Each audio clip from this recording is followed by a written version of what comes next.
Mirai movie review. 'Hanuman' తర్వాత తేజ, సజ్జా నటిస్తున్న movie 'Mirai'. ఈ మూవీ సెప్టెంబర్ 12న వరల్డ్ వైడ్‌గా గ్రాండ్‌గా రిలీజ్ అయింది. ఈ మూవీ ఎలా ఉంది? అంచనాలను అందుకుందా? లేదా? అనేది ఈ రివ్యూలో తెలుసుకుందాం. మూవీ స్టోరీ విషయానికొచ్చినట్లయితే మంచు మనోజ్ అశోకుడి నుంచి సంభవించిన పవర్‌ఫుల్ అయిన 9 బుక్స్‌ని సొంతం చేసుకోవాలనుకుంటాడు. దానిని మిరాయి అయిన వేద ఎలా ఆపాడు అనేదే మూవీ స్టోరీ. మూవీలో ఉన్న ప్లస్ పాయింట్లు. ఈ మూవీ క్వాలిటీ అయితే చాలా బాగుంది. ఈ మూవీకి 50,00,00,000 బడ్జెట్ పెట్టారు. ఈ బడ్జెట్‌లో ఇంత మంచి వీఎఫ్ఎక్స్ అంటే చాలా బాగా చెప్పుకోవచ్చు.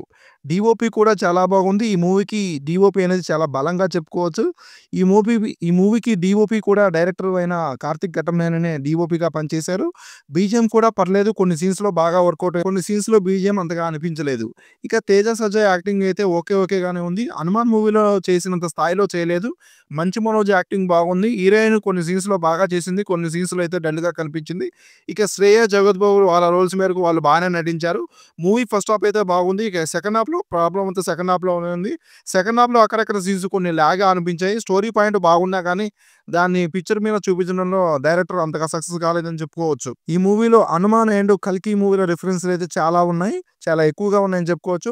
క్లైమాక్స్ కూడా అంతగా బాగా వర్కౌట్ కాలేదు. ఓవరాల్‌గా మూవీ ఎలా అనిపించిందంటే good first half, average second హాఫ్‌గా అనిపించింది. మూవీని ఒకసారి అయితే ఈజీగా చూసేయొచ్చు. ఈ మూవీకి మేమిస్తున్న రేటింగ్ వచ్చేసి 2.5/5. మీలో ఎవరైనా మూవీ చూస్తుంటే మీకు మూవీ ఎలా అనిపించిందో అనేది కామెంట్ చేయండి. ఈ వీడియో నచ్చినట్లయితే ఒక లైక్ చేయండి. అదే విధంగా మన ఛానల్‌కి ఎవరైనా కొత్త వాళ్ళు వచ్చి ఉంటే వెంటనే మన ఛానల్‌ని సబ్స్క్రైబ్ చేసుకొని బెల్ ఐకాన్ అనేది ఆన్‌లో పెట్టుకోండి. Thanks for watching. జై హింద్.